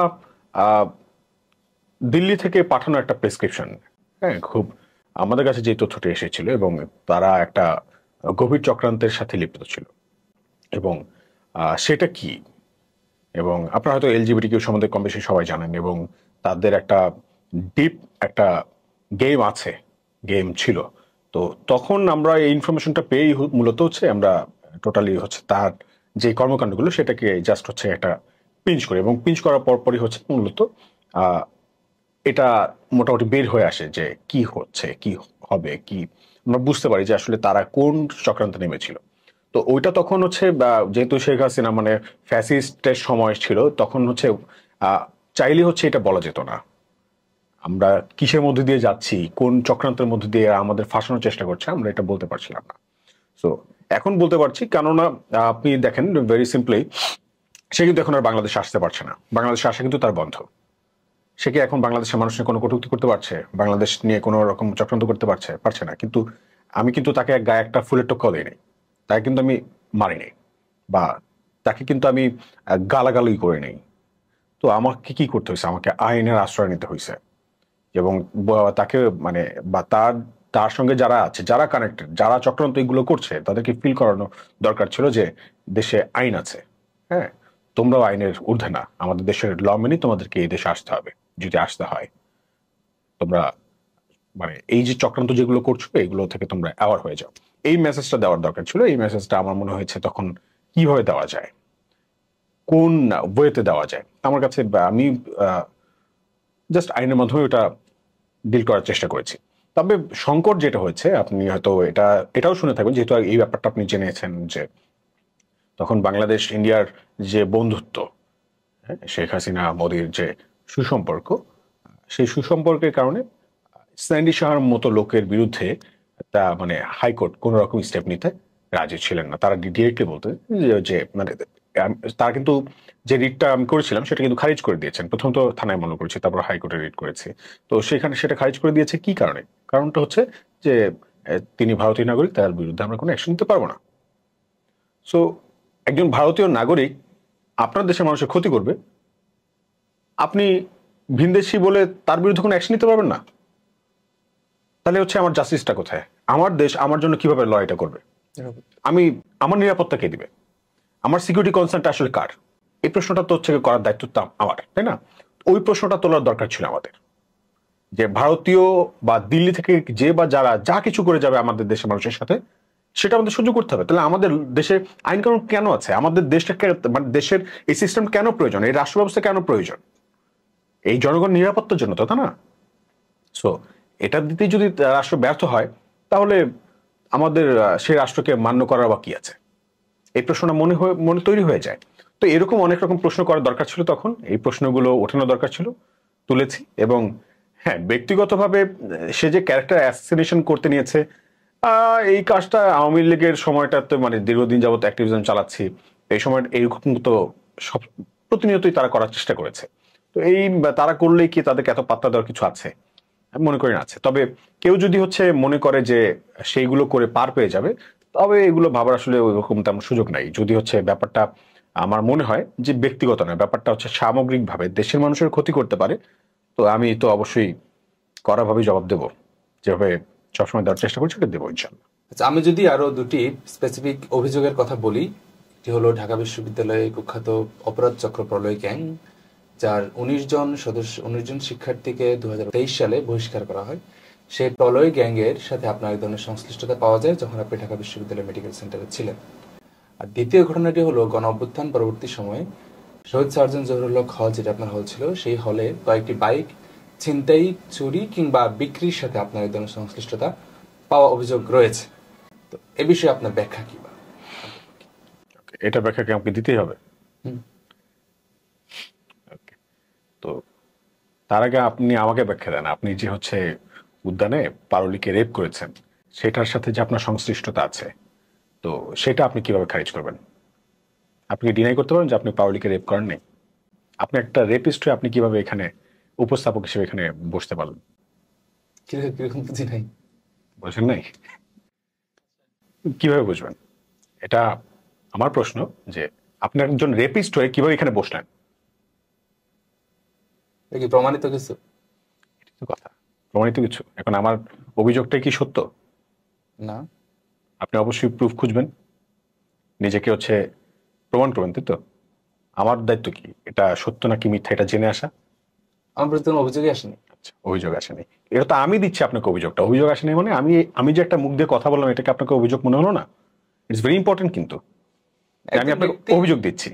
একজন ব্যক্তির অভিযোগ সেখানে হতে পারে যে ভিকটিম বা যারা সেখানে সংশ্লিষ্ট তাদের হতে, আপনার তো সেখানে সংশ্লিষ্টতা নাই, আপনি কিভাবে আমার বিরুদ্ধে অভিযোগ দেন? আচ্ছা ঠিক আছে, আমার একই প্রশ্ন, যে ধরেন প্রলয় গ্যাং এর সাথে আমার কানেকশনটা কিভাবে, কিভাবে ওখানে যোগাযোগ হলো, বা প্রলয় গ্যাং এর ওই যে যাদের কথা বলছেন আপনি, তারাই বা কারা? তারা কি আমার ছোট ভাই, আপন ভাই, না খালাতো ভাই, না মামাতো ভাই? এটার সাথে কোনো কানেকশন নাই, না আমার ডিপার্টমেন্টের সাথে কানেকশন আছে, কোথাও কোনো রকম কানেকশন নাই। তো হঠাৎ করে আপনি আমাকে বলে দিলেন যে আমি প্রলয় গ্যাং এর সদস্যদের হচ্ছে উদ্যোক্তা, বা আমি তাদের গডফাদার বলে দিলেন। এখন আপনার আপনার কথা, হ্যাঁ আমি সেটাই বলতেছি আপনাকে, জাস্ট এক্সাম্পল এটাই দিচ্ছি যে আপনি আমার নামে অভিযোগ দিলেন, আপনি বললেন যে আমি তাদের গডফাদার, তাই বলে কি সত্যি আমি আপনার কথাই সত্য যে আমি তাদের গডফাদার? হাউ? আপনাকে তো প্রুভ করতে হবে, তাই না? আপনার নিশ্চয়ই ব্যাখ্যা থাকবে। এখন এই আলোচনা তো হবেই। এই যে আপনার ব্যাপারে আমি কথা বললাম, 2-4 জন কথা বললো যে আপনি রেপিস্ট, আসলে আপনি রেপিস্ট না, আপনি রেপিস্ট না। আমি আপনার নামে অভিযোগ দিয়ে দিলাম, দায় দিয়ে দিলাম, হ্যাঁ। সো তাই বলে কি আপনি রেপিস্ট না? সো এখন কথা হচ্ছে মানুষ তাদের চিন্তা সমান বড়। সো যে যেরকম চিন্তা করতে চায় সে সেরকম চিন্তা করতে পারে, সবার বাক স্বাধীনতা আছে, আমি বাক স্বাধীনতায় সম্মান করি। সো সে তার মতো করে বলেছে, যে যার মতো করে বলেছে, অভিযোগ তুলেছে, বলেছে। এখন সেটা তো প্রমাণ করতে হবে, তাই না? প্রমাণ করতে হবে। এখন পর্যন্ত আমাকে কি গডফাদার হিসেবে কেউ থানায় নিছে? থানায় ডেকেছে? জেলে ভরেছে? কোনো প্রকার হচ্ছে কি আমার জেল জরিমানা হয়েছে? হয় নাই। তার মানে হচ্ছে অভিযোগ তো প্রমাণিত না, হবে কিভাবে? তারপর আপনি আবার বলেন বাইক চুরি ইস্যু, তাই না? এটাও সেম কাহিনী, অভিযোগ শতাধিক বাইক চুরি। বলে শতাধিক বাইক, এত শতাধিক বাইক ছিল, মানে এটা শুনতে তো আমার অস্বাভাবিক লাগে যে বাবা কি ব্যাপার, মানে শতাধিক বাইক একটা হলে স্টুডেন্টদের, সেখানে শতাধিক বাইক, সেটা একবার চুরি হয়ে গেছে। শতাধিক বাইক চুরি হলো, হলে কেউ জানলো না? হলের প্রশাসন ছিল না? কেন এটা এভাবে আসলো আপনার কি মনে হয়? ওকে, সিম্পল, ভেরি সিম্পল। এখন আমরা অ্যাক্টিভিজম করছি, বা আমাদের একটা সংগ্রাম আছে, একটা ফাইট আছে, যেটা আমি শুরুতে বলেছিলাম আপনাকে, যে আমরা একটা ক্ষমতাকে চ্যালেঞ্জ করছি বা একটা গোষ্ঠীকে চ্যালেঞ্জ করছি, তাদের অপকর্মের বিরুদ্ধে আমরা লড়াইটা করছি, ফাইট করছি। আর নিউটনের ল অনুযায়ী কিন্তু আমি আপনাকে বলেছি প্রত্যেকটা ক্রিয়ার একটা প্রতিক্রিয়া কিন্তু থাকে। পরের ঘটনাটা অভ্যুত্থানের পরবর্তী সময়, তখন অভ্যুত্থানে অ্যাক্টিভ ছিল এমন অনেক শক্তি কিন্তু এই অনেক শক্তি না হলেও অভ্যুত্থানে সক্রিয় ছিল এমন কেউ কেউ এই অভিযোগে তুলছিলেন বা কথা বলছেন না বিষয়টা নিয়ে। ওকে, এখন ধরেন এটা আবার হতে পারে যে পাওয়ার প্র্যাকটিসের একটা ব্যাপার আছে। যদি কেউ মনে করে থাকে যে আমি তার জন্য থ্রেট, সেটা করতে পারে চাইলে, কিন্তু তাকে তো আগে প্রমাণও করতে হবে, কিন্তু এখন পর্যন্ত তো প্রমাণিত হয়নি। শতাধিক বাইক যদি কেউ চুরি করে, তার বিরুদ্ধে নিশ্চয়ই মামলা হবে। আমার নামে কোনো মামলা হয়েছে? হয় নাই। কার বাইক, কারটা চুরি হয়েছে, সে কি থানায় গিয়ে অভিযোগ করেছে? সে কি কোনো লিখিত মামলা করেছে? করে নাই। আমি সেই ব্যক্তিকে খুঁজে পাই নাই। অবশ্যই তাকে বলতাম যে ভাই, আপনি বা আপনার বাইক চুরি হয়েছে, আপনি আমাকে বলেন, আমি নিজেও খুঁজি। সেই ব্যক্তিটাই পাওয়া গেল না, কিন্তু হচ্ছে আমরা জানতে পারলাম যে মিডিয়ার মাধ্যমে যে আমি তাকে কি শতাধিক বাইক চুরি করেছি। ডিফেন্ড করার জন্য এটা করা হয়েছে আপনি? এখন এটা তো অবশ্যই ডিফেন্ড করার জন্য যে এখন বাংলাদেশের কিছু মানুষ তো আছে যারা হচ্ছে শুধুমাত্র শিরোনাম পড়ে হচ্ছে পুরো মানুষকে জাজ করে ফেলি আমরা। এটা কিন্তু আমাদের একটা নেচার হয়ে গেছে, আমরা পুরো ঘটনা জানার চেষ্টা করি না। তো এটা আমাদের দৈন্যতা, এটা আমাদের মানে চিন্তার দৈন্যতা, চিন্তার দরিদ্রতা এটা বলতে পারেন। আর সাথে করে ওই যে আপনাকে ওই যেটা বললাম আর কি, প্রতিক্রিয়া হিসেবে আমরা সংগ্রামটা করছি যে অন্যায়ের বিরুদ্ধে, সেই অন্যায়কারীরা অবশ্যই প্রতিক্রিয়া তো দেখাবেই। হ্যাঁ, সেটা কিভাবে দেখাবে? এখন তারা কোনো না কোনো ভাবে ব্লেম তো দিতে হবে, একটা গুজব তো রটাই দিতে হবে, দায় তো দিয়ে দিতে হবে, নয়তো থামাবে কি করে? আমাদের তো থামানো যাচ্ছে না। এবং আমি তো আমার জায়গা থেকে বেশ কনফিডেন্ট, কারণ আমি এমন কোনো কাজ করিনি যে আমাকে সে থামাইতে পারবে। আমি তো ওপেনলি হচ্ছে চলাফেরা করতেছি, আমি হচ্ছে ক্লাস করছি, আরামসে হচ্ছে আমার জীবন যাপন করছি। কই এখন পর্যন্ত আমাকে তো কেউ জেলে নিল না। সো অভিযোগ আসবে, শুধু এক না, একাধিক অভিযোগ আসবে। আপনি যখন ভালো কাজ করতে যাবেন, 100 জনের বিরুদ্ধে, 100 জন অন্যায়কারীর বিরুদ্ধে লড়াই করবেন, 100 জন অন্যায়কারী আপনার বিরুদ্ধে একটা পাল্টা অভিযোগ তুলবে। সেটা ভুল হতে পারে, ঠিক হতে পারে, কিন্তু অভিযোগ তো তুলবে। এখন আপনার আর আমার দায়িত্ব হচ্ছে, বা প্রশাসনের দায়িত্ব হচ্ছে, বা যে বা যারা এটা পড়ছে বা বিশ্বাস করছে তাদের দায়িত্ব হচ্ছে এটা সত্য নাকি মিথ্যেটা যাচাই করে নেওয়া। সো আপনি আপনার দায়িত্ব পালন করেন না, আমি আমার দায়িত্ব তো ঠিকই পালন করতেছি। আমি আমার কাজটা করতেছি, আমি আমার মতো করে চলাফেরা করছি, আমার কোনো অসুবিধা হচ্ছে না। এখন আপনি আপনার চিন্তায় ব্যারিকেড দিয়ে ফেলছেন, এটা আপনার সমস্যা। আপনার সমস্যা নিয়ে আমি কেন সাফার করব? ভবিষ্যতে কোনো রাজনৈতিক দলে অংশগ্রহণের পরিকল্পনা আছে কি, নাকি নিরপেক্ষ থেকেই নিজের কাজ চালিয়ে যাবেন? কি ভাবছেন? এখন রাজনীতি আহ, ব্যাপারটা, হ্যাঁ, মানুষের আহ, ভবিষ্যৎ কেমন হতে পারে, বা মানুষের অধিকার, রাইট ইস্টাবলিশমেন্টের ক্ষেত্রে, দেশের জনগণের রাইট ইস্টাবলিশমেন্টের ক্ষেত্রে রাজনৈতিক দলের ভূমিকা অপরিসীম। এটার বিকল্প নাই।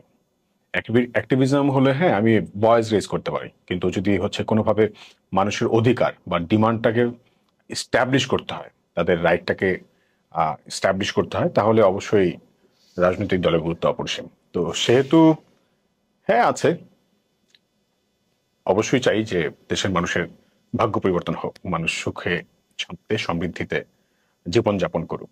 তো রাজনৈতিক দলে আমি একটু সময় নিচ্ছি, দেখছি যে রাজনৈতিক দলগুলো কিভাবে কাজ করছে বা কারা কেমন কাজ করছে। তো একটু সময় নিয়ে দেখছি, একটু জানছি, বোঝার চেষ্টা করছি। মানে পরিকল্পনা রয়েছে? পরিকল্পনা, হ্যাঁ, চিন্তা ভাবনা আছে যে যদি ওরকম মনে হয় যে কোনো দলের সাথে আমার চিন্তা ভাবনা ম্যাচ করছে, বা তারা আসলে দেশের জন্য কাজ করতে পারছে বা করছে, কোনো দল যদি দেখি যে তারা সঠিক পথে আগাচ্ছে, তারা যদি শুধুমাত্র দলের কথা চিন্তা না করে বা দলবাজি না করে বা ব্যক্তি স্বার্থের কথা চিন্তা না করে সত্যিকার অর্থে দেশের মানুষের কথা চিন্তা করছে, তাহলে হয়তো সেই দলের সাথে যুক্ত হলেও হতে পারি। দেশের মানুষের রাইট এস্টাবলিশমেন্টের জন্য একটা একটা ভালো প্ল্যাটফর্ম হতে পারে। আমার যেটা মনে হয় যে আমি যেভাবে চিন্তা করি দেশকে নিয়ে, বা দেশকে যেভাবে ভাবি, বা দেশটাকে যেরকম দেখতে চাই, আমার দেশ কিরকম হবে, আমাদের দেশ কিরকম হবে, সেই ভাবনার জায়গা থেকে যদি মনে হয় যে কোনো দল আমার সাথে, বা আমি কোনো দলের সাথে মার্চ করতে পারবো, বা সেখানে আমার কাজ করার সুযোগ থাকবে মানুষের জন্য, এবং সেখানে মানুষের রাইট আসলে স্ট্যাবলিশ হবে, তাহলে হয়তো তাদের সঙ্গে যুক্ত হলেও হতে পারি। আর যদি এরকমটা না পাওয়া যায়, যে যদি মনে হয় যে আবার সবাই আগের প্যাটার্নেই যাচ্ছে, আবার কোনো ফ্যাসিস্ট প্যাটার্নেই যাচ্ছে, তো আমার মনে হয় না আমার কোনো দলে যুক্ত হওয়া হবে। তবে যেভাবে আছি, বাংলাদেশের সামগ্রিক ভাবে মানে সকল জনতাকে সাথে নিয়ে একসাথে মুভ করবো, বা হচ্ছে ভয়েস রেজ করে যাব। আপনার জীবনের কোনো মটো বা বিশ্বাস যেটা আপনি ধারণ করেন, যদি এক কথায় বলতে হয় তাহলে কি হবে? হুম সার্ভাইভ করো, টিকে থাকো ফর ইউরসেলফ। সবাইকে নিয়ে, এক একজনকে নিয়ে সার্ভাইভ করে। আবার কেউ কেউ চাইলে পরিবার নিয়েও সার্ভাইভ করে, কেউ দেশ নিয়ে সার্ভাইভ করে, কেউ কেউ পৃথিবী নিয়ে সার্ভাইভ করে। এটা প্রত্যেকের চিন্তার পরিধি বা এক্সপেকটেশনের পরিধি, যে আমি কাদেরকে নিয়ে সার্ভাইভ করব, কাদেরকে নিয়ে টিকে থাকবো, কাদেরকে নিয়ে থাকতে চাই। প্রায় 2000-এর মতো শহীদের রক্তের উপর দাঁড়িয়ে থাকা এই অন্তর্বর্তীকালীন সরকারের উপর কতটা আসলে তৃপ্তির ঢেকুর তুলতে পারছে, কতটা সন্তুষ্ট? আমি যদি একটু অ্যাড করি, তাহলে অন্তর্বর্তীকালীন সরকারের ক্রীড়া উপদেষ্টা আসিফ মাহমুদের পিএস, তাকে দেশ থেকে নিষেধাজ্ঞা দেওয়া হয়েছে, দুদক থেকে তলব করা হয়েছে। রক্তের উপর দাঁড়িয়ে থাকে এরকম সরকারের মধ্যেও যদি দুর্নীতি থাকে, তাহলে মানুষ আসলে কাকে বিশ্বাস করবে? আমরা এখনো আশাবাদী ডক্টর মোহাম্মদ ইউনূস সাহেবের প্রতি, বা আমাদের professor doctor Mohammad Yunus sir, তার প্রতি আমরা আশাবাদী। আমাদের এখনো বিশ্বাস আছে যে চেঞ্জটা আসবে। কেননা এটা এই কারণে ফিল করছি যে ধরেন যখন শেখ হাসিনার বা ফ্যাসিস্ট আমলে এরকম পিএস যে ছিল না, ব্যাপারটা এমন না। ফ্যাসিস্ট আমলে কিন্তু এরকম পিএসরা অহরহ এরকম দুর্নীতি করেছে, তারা কোটি কোটি টাকা লোপাট করেছে, পাচার করেছে। তখন কিন্তু তারা ধরাছোড়া বাইরে ছিল, তাদের কিন্তু বিচারের আওতায় আনা যায়নি। আর আমি হোপফুল এই জন্য যে ঠিক ফ্যাসিস্টদের শেখানো কাঠামোতে গিয়ে যে পিএস, যার বিরুদ্ধে অর্থের অভিযোগ, অর্থ কেলেঙ্কারির অভিযোগ, আত্মসাতের অভিযোগ, সেটা ভালোভাবে প্রুভ করার জন্য হচ্ছে দুদক যে তলব করেছে, তার দেশ তাকে নিষেধাজ্ঞা দিয়েছে, এবং তাকেও যে আইনের আওতায় আসতে হবে বা শাস্তির মধ্যে পড়তে হবে, সেও যে আইন মানে কোনো কিছুর জনতার মানে বাইরে না, দেশের আইনের ঊর্ধ্বে না, এটা যে প্রমাণ হচ্ছে, এটা যে অ্যাক্টিভ আছে, এটাই হচ্ছে আমাদের আশার আলো। যে কেউ হচ্ছে মানে আইন থেকে মানে পালায় যেতে পারবে না, তুমি অন্যায় করলে তোমার শাস্তি হবেই। এটা তোমার জন্য, এটা আমাদের জন্য শিক্ষা যে আমাকে অবশ্যই আইনের মুখোমুখি হতে হবে, আমাকে জনতার মুখোমুখি হতে হবে। সো এই যে একটা স্বপ্ন, এই যে একটা হোপ, এই যে আশাটা এখন করতে পারছি, আমার মনে হয় যে এটাই হচ্ছে ইন্টারিম গভর্নমেন্টের সবচেয়ে বড় সফলতা, এটা আমার মনে হয়। কিন্তু যে বা যারা ধরেন এই যে ভেরি সিম্পলি এখন আপনি যে পিএস এর কথা বলছেন, সে কতটুকু করেছে বা কতটুকু করেনি, যে অভিযোগটা আসছে, হ্যাঁ, এই অভিযোগটা একদম প্রুভ হওয়ার পর শাস্তি যখন হবে, যখন দেখতে পাবো যে শাস্তি হচ্ছে, তখন হয়তো আমি তৃপ্তির ঢেকুরটা তুলতে পারবো যে না, শাস্তি হচ্ছে, সে পালাইতে পারে নাই, টাকাটা নিয়ে ভাগতে পারে নাই, তৃপ্তির ঢেকুরটা তখন তুলতে পারবো। এখন হয়তো তৃপ্তির ঢেকুর তুলতে পারছি না, তবে যে এই যে হচ্ছে, একটা প্রসেসের মধ্যে আছে, এটার জন্য আমি আশাবাদী। দেশের বর্তমান যে অবস্থা, নিরাপত্তা, দুর্নীতি কিংবা ন্যায় বিচার, এসব নিয়ে মানুষের মধ্যে ব্যাপক হতাশা কাজ করছে। আপনি যদি রাষ্ট্রনায়ক হতেন, তাহলে কোন 3টি বিষয় প্রথম সর্বোচ্চ গুরুত্ব দিয়ে কাজ করতেন বা পরিবর্তন করতেন? সবার আগে তো ন্যায় বিচার, সুশাসন, স্বচ্ছতা, জবাবদিহিতা বা ট্রান্সপারেন্সি, এটা ফার্স্ট প্রায়োরিটি থাকতো। সেকেন্ড যেটা থাকতো, অবশ্যই দেশের মানুষের সুখ, সমৃদ্ধি, শান্তি, এটা যাতে ইস্টাবলিশ হয়, সেটার জন্য যেভাবে হচ্ছে অর্থনীতি এবং পলিটিক্সটাকে হচ্ছে সাজানো যায়, সেটা করতাম। তৃতীয়ত মানুষের শিক্ষা,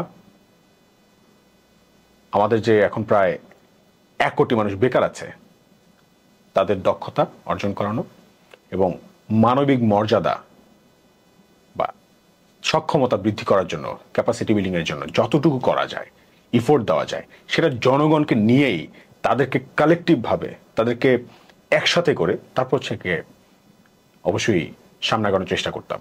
এই 3টা সবার আগে মানে ফার্স্ট প্রায়োরিটি থাকতো। কারণ যদি রাষ্ট্রপ্রধান হতে হয়, তাকে আরো অনেক কিছু করতে হয়, মানে 3টা পয়েন্টের মধ্যে আসলে রাষ্ট্রকে সীমাবদ্ধ করা যায় না, বা রাষ্ট্রের ডেভেলপমেন্ট হচ্ছে সীমাবদ্ধ করা যায় না, আরো অনেক আছে, অনেক প্রসারিত বিষয় আছে। সো ফার্স্ট প্রায়োরিটি থাকতো এই 3টা বিষয়। আপনি জানেন জুলাই গণঅভ্যুত্থানে চোখ হারানো 4 জন আহত যোদ্ধা সম্প্রতি বিষ পান করে আত্মহত্যার চেষ্টা করেছেন। মূলত জুলাই ফাউন্ডেশন সিইওর সাথে দেখা করতে যান হাসপাতালে, পরে সিইও আমাদেরকে পরে আসতে বলেন বা পরে দেখা করবেন। মূলত এই ক্ষোভেই বিষ পান করে আত্মহত্যার চেষ্টা করে। এ বিষয়ে আপনার প্রতিক্রিয়া কি? কেন আসলে এমনটি করছে এতদিন পর? এটা যদি এখন দায় বা জবাবদিহিতার জায়গায় আসতে হয়, তাহলে প্রথম দায়টা দিতে হবে তো ফ্যাসিস্ট স্বৈরাচার এবং তার সিস্টেমকে। শেখ হাসিনা পালিয়ে গেছে, কিন্তু শেখ হাসিনার যে বানানো সিস্টেম সেটা তো আর এই দেশ থেকে তিনি নিয়ে যায়নি। তো তারা তো অ্যাক্টিভ আছে এখন পর্যন্ত দেশে। এটা তাদের দায় এখন পর্যন্ত ওই বিচারের আওতায় নিয়ে আসা যায় নাই, এটাই সবচেয়ে বড় ব্যর্থতা। দ্বিতীয় দায়টা তো হচ্ছে ইন্টারিম গভর্নমেন্টকে নিতে হবে। এই দায়িত্ব কোনোভাবে হচ্ছে স্বাস্থ্য উপদেষ্টা থেকে শুরু করে even professor doctor Mohammad Yunus স্যারও হচ্ছে কোনোভাবে এখান থেকে দায় এড়াতে পারবেন না। হ্যাঁ, যে এখন পর্যন্ত তাদের ট্রিটমেন্টটা কেন ঠিকমতো হলো না বা কেন ঠিকমতো হচ্ছে না, এই প্রশ্নের জবাব তো তাদেরকে দেওয়া উচিত। হ্যাঁ, এবং হচ্ছে কেন এখনো যে অবহেলাটা হচ্ছে শহীদ পরিবার এবং আহত পরিবার, বীর গাজীদের পরিবারের সাথে যেই দায়িত্ব অবহেলা হচ্ছে, এটা আমরা নিজের চোখে সবাই দেখতে পাচ্ছি।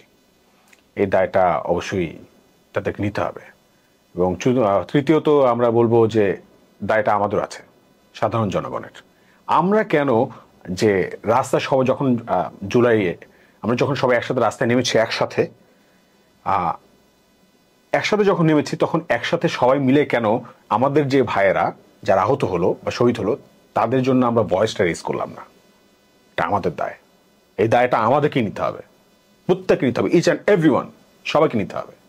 আর চতুর্থত, এই দায়টা অবশ্যই আমরা বলবো যে আমাদের বিশ্ববিদ্যালয় কেন্দ্রিক, ঢাকা বিশ্ববিদ্যালয় কেন্দ্রিক যে শক্তি কোরাম ভাই ব্রাদার যে একটা কোরাম আছে, সেই কোরামের দায়টা অবশ্যই দিব। কেননা তারা হচ্ছে তাদের যে চিন্তা বা তাদের ক্ষমতাকে ক্ষমতা স্বাদ গ্রহণের যে হচ্ছে লোভ, ছাত্রশক্তি, হ্যাঁ ছাত্রশক্তি, এটাকে আমাদের ক্যাম্পাসে শক্তি কোরাম বলে থাকে আর কি অনেকে।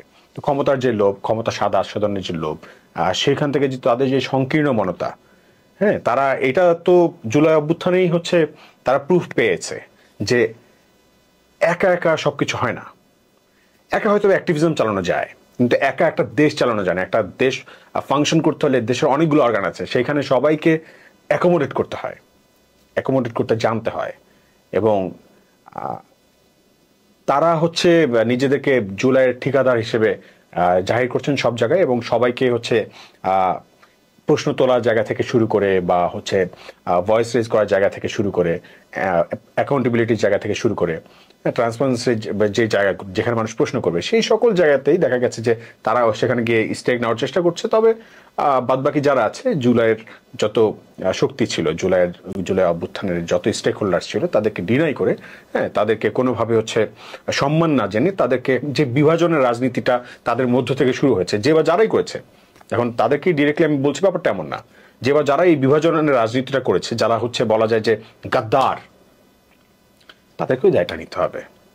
হ্যাঁ, কেননা তা হয়তো তাদের কারণেই আজকে যে জুলাই অভ্যুত্থানের যে শক্তিরা, তারা হচ্ছে আবার স্ক্যাটার্ড হয়ে গেছে। আমি স্বপ্ন দেখেছিলাম, বা আমরা প্রত্যেকেই স্বপ্ন দেখেছি, একটা সুন্দর বাংলাদেশের। জুলাই অভ্যুত্থান পরবর্তীকালীন সময় একটা সুন্দর বাংলাদেশ হওয়ার সুযোগ ছিল, একটা দারুণ একটা বাংলাদেশ হওয়ার সুযোগ ছিল, কিন্তু হলো না তো। বা জুলাইকে কেন্দ্র করে যে ছাত্রদের দল গঠন হয়েছে, হ্যাঁ, এনসিপি, আমার কাছে মনে হয়েছিল এটা বাংলাদেশের ইতিহাসের সবচেয়ে বড় দল হতে পারত।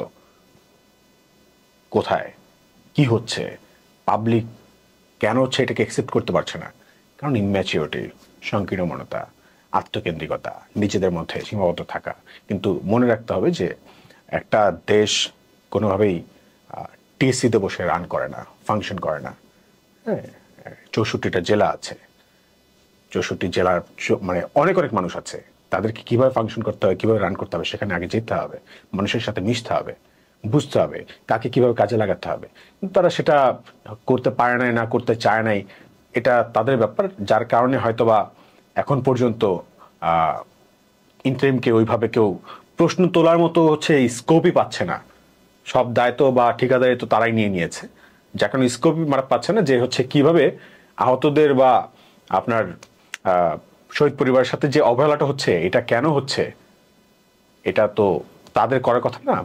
প্রথম কথা হচ্ছে নাহিদ ভাই থেকে শুরু করে মাহফুজ ভাই, তারপর হচ্ছে আসিফ, এরা আমাদের ছাত্র প্রতিনিধি, তাই না? ছাত্রদের প্রতিনিধি হইতেও ইন্টারিম গভর্নমেন্টে গেছে। তো ওরাও ওখানে থাকার সত্ত্বেও কেন এখন পর্যন্ত শহীদ পরিবার হচ্ছে গিয়ে অবহেলিত, কেন আহতরা এখন পর্যন্ত ট্রিটমেন্ট পাচ্ছে না ঠিক মতো, কেন আমাদেরকে ফেসবুকে পোস্ট দিয়ে দিয়ে হচ্ছে বিদেশ পাঠাতে হয়, থাইল্যান্ড পাঠাইতে হয়, যে হয়তোবা তোমরা পাঠাও, নয়তো আমরা রাস্তায় নামবো, কেন আমাদেরকে এখন এগুলো বলতে হচ্ছে? এই দায়টা কে নিবে? ওই তাদের যে কোরামের কারণে তারা সবকিছু কুক্ষিগত করে রাখার চেষ্টা করছে বা চিন্তা করছে, সেই কোরামকেও একদিন না একদিন হচ্ছে বাংলাদেশের জনগণের কাছে জনগণের মুখোমুখি হতেই হবে। জনগণের মানে কাছে কোনোভাবে বের হইতে পারবে না। আমি শিওর তাদেরকে স্কিপ করার কোনো সুযোগ নাই। অনেক তো ভারী কথা হলো, এবার আমরা ছোট্ট একটি খেলা যাই। আমরা আমি কিছু শব্দ বলবো, আপনি তার পরিপ্রেক্ষিতে একটি করে শব্দ বলবেন। সর্বোচ্চ সময় পাবেন 5 সেকেন্ড। ওকে, শুরু করছি তাহলে। এনসিপি, লার্নার, বিএনপি,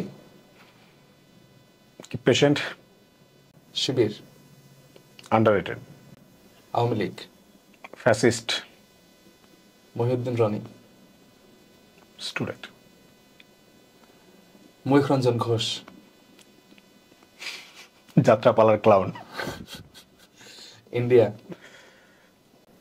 ব্যবসায়ী, পাকিস্তান, লুটেরা, ইউএসএ, হাতুড়ি, চায়না।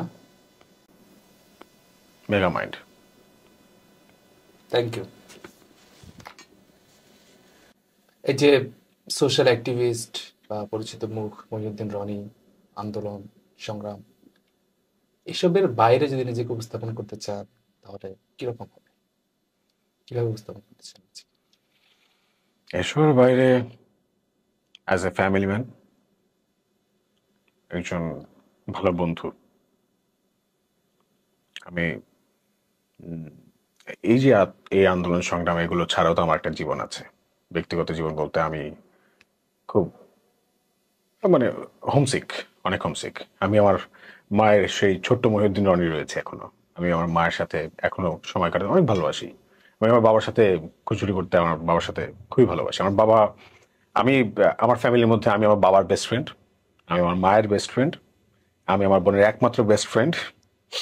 এটাই হচ্ছে আমার পরিচয়। এবং আমি আমার বন্ধুদের মধ্যেও আমি সার্কেল হয়তো ছোট, আমার একটা বন্ধু আছে মহিউদ্দিন মাহি নামের, আমি তারও একজন বন্ধু, সে আমার বেস্ট ফ্রেন্ড।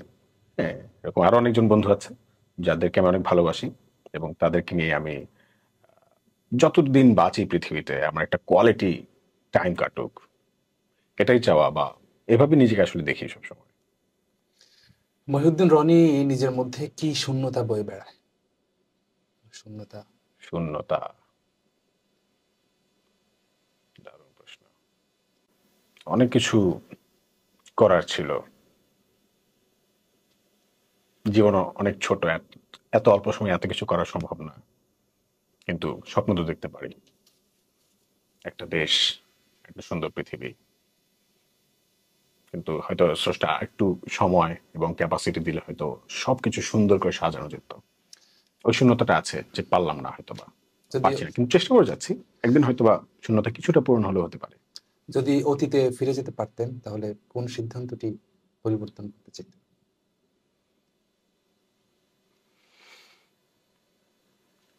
অতীতে যদি ফিরে যেতাম তাহলে অবশ্যই রেল আন্দোলনটা ওখানে ফিরে যেতাম। ওখানে ফিরে গিয়ে ডিরেক্ট যে ভুলগুলো করেছি সেই ভুলগুলো সংশোধনের চেষ্টা করতাম, এবং হয়তো তখনই ফ্যাসিস্টের চূড়ান্ত পরিণতি তখনই হচ্ছে প্রত্যাশা করতাম। হয়তো আজকে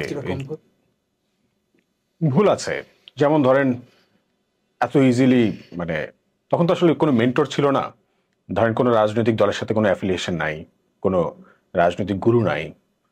হ্যাঁ, যতটুকু করেছি নিজের জানাশোনা, নিজের পড়াশোনা, নিজের প্রচেষ্টা থেকে করার চেষ্টা করেছি, ডিসিশন মেকিং নিজের কয়েকজন বন্ধুদের সাথে আলোচনা করে। যদি হয়তো এই ফ্যাসিস্ট যে এরকম কাজ করবে, এই জুলাই অভ্যুত্থানে যে এতগুলো মানুষ মারা যাবে, হয়তোবা এই সুযোগটা ওদেরকে আর দিতামই না। তখনই হয়তো বা রাজপথে যদি বুঝতে পারতাম যে কে এখন সরানো দরকার, তখনই হয়তো বা আত্মঘাতী কোনো সিদ্ধান্ত নিতাম। আর যদি তখনও না হতো, তাহলে আবার সেই জুলাইতেই ফিরে যেতাম। আগস্টের 5 তারিখ পর্যন্ত অপেক্ষা করতাম না, জুলাই 10 তারিখের মধ্যে কোনো না কোনো একটা কিছু একটা ঘটাতাম।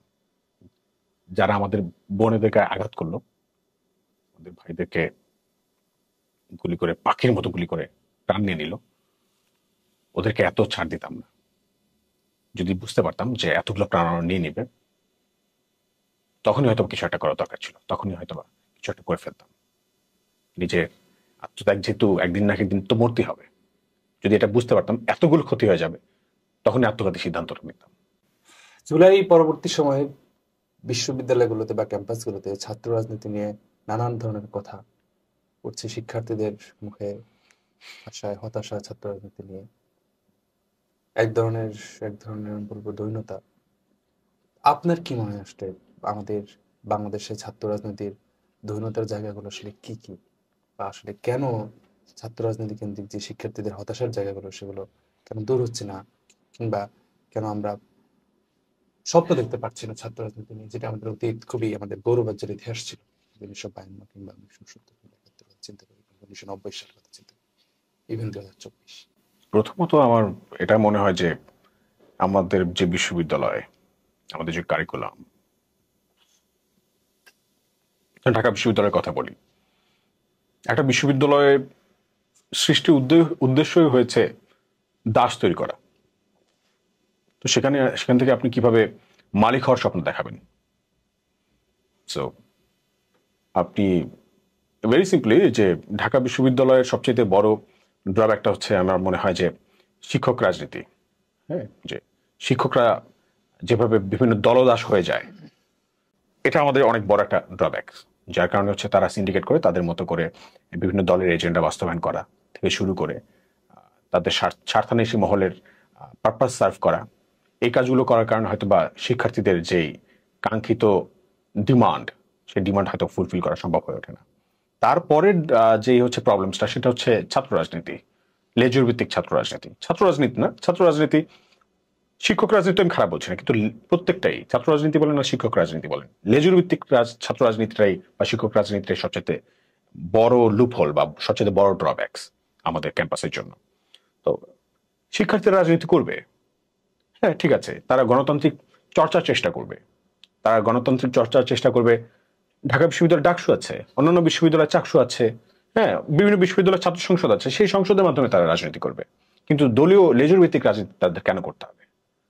কিন্তু এটি তো হয়ে আসছে, দীর্ঘ বছরের চর্চা চলছে। আওয়ামী লীগ চলে গেছে, আবার যে দল আসবে সেই দলের লেজুর ভিত্তিক ছাত্র রাজনীতি শুরু হয়ে যাবে ক্যাম্পাসে কিছুদিনের মধ্যেই। আমরা যেই গণরুম, গেস্ট রুম, যেই হচ্ছে আমাদের যে মেধার যে অপচয় যেখানে হয়েছে এক সময়, যেটার বিরুদ্ধে আমাদের এত লড়াই, এত সংগ্রাম, আবার সেটা শুরু হবে। এটা ভাবতেই তো আমার হচ্ছে, মানে আমার কল্পনাই আসতেছে, আর তখন আমি ট্রমাটাইজ হয়ে যাচ্ছি যে সামনে আবার এই দিনগুলো আসতে যাচ্ছে, ভয়ঙ্কর দিনগুলো আসতে যাচ্ছে। কিন্তু আমরা এখনো চুপ আছি। হয়তোবা যাদের কথা বলার দরকার ছিল তারা কথা বলছে না, আমাদেরই বলার দরকার ছিল, কিন্তু আমরা বলছি হয়তোবা, কিন্তু ওইভাবে ইফেক্ট তৈরি করতে পারছি না, হয়তো বোঝাতে পারছি না। আমাদের দৈনতা এটা সবচেয়ে বড়। অ্যাজ এ স্টুডেন্ট আমি আমার কথাই বলবো সবার আগে, এটা আমার দৈনতা। আমি যে বোঝাতে পারছি না যে সামনে কি দিন আসতে যাচ্ছে। আবার আপনারা কেউ প্লিজ, যে ফ্যাসিস্টকে আপনারা এই বিশ্ববিদ্যালয় থেকে তাড়িয়েছেন, এই দেশ থেকে তাড়িয়েছেন, সেই ফ্যাসিস্টকে আবার হচ্ছে পুনর্বাসন করেন না, বা ভিন্ন কোনো ফ্যাসিস্টকে পুনর্বাসন করেন না। এই কথাটা আমি হয়তোবা মানে গুছিয়ে বলতে পারছি না, এটা আমার দৈনতা। প্রথম কথা হচ্ছে আমার। তারপর হচ্ছে আমাদের প্রত্যেকেরই, আমাদের যখন আমরা লোভ সামলাতে পারবো, ক্ষমতার লোভ সামলাতে পারবো, তখন হয়তোবা এই পরিবর্তনটা আসলেও আসতে পারে।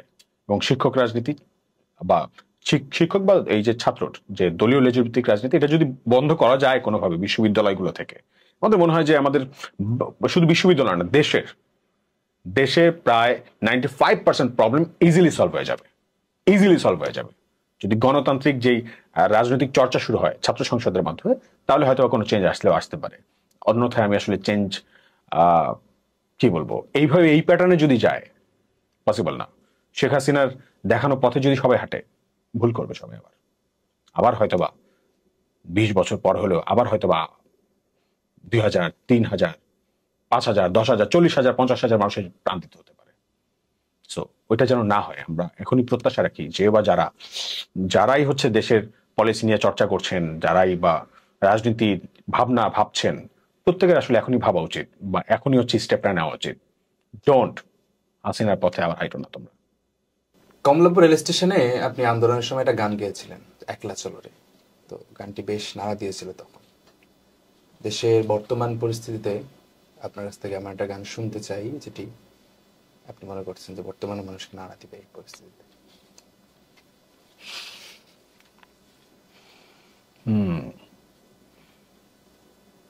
আমাদের জাতীয় কবি কাজী নজরুল ইসলাম শ্রদ্ধেয়, তিনি সবসময় রিলেভেন্ট।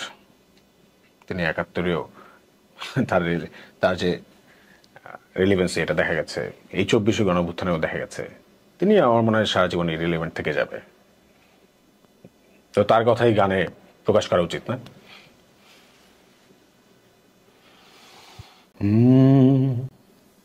দুলিতেছে তরি ফুলিতেছে জল, ভুলিতেছে মাঝি পথ, ছিড়িয়াছে পালকে ধরিবে হাল, আছে কার হিম্মত। দুলিতেছে তরি ফুলিতেছে জল, ভুলিতেছে মাঝি পথ, ছিড়িয়াছে পালকে ধরিবে হাল, আছে কার হিম্মত। কে আছো জোয়ান হও আগুয়ান, হাকিছে ভবিষ্যৎ, এ তুফান ভারী দিতে হবে পারি, নিতে হবে তরি পার। দুর্গম গিরি কান্তার মোর দুস্তর পারাবার, হ্যাঁ লঙ্ঘিতে হবে রাত্রি নিশীতে যাত্রীরা হুঁশিয়ার। দুর্গম গিরি কান্তার মোর দুস্তর পারাবার, হ্যাঁ লঙ্ঘিতে হবে রাত্রি নিশীতে যাত্রীরা হুঁশিয়ার। সময়ের সাতকাহনের মাধ্যমে যদি তরুণ প্রজন্ম এবং দেশবাসীকে সর্বশেষ কিছু বলতে চান।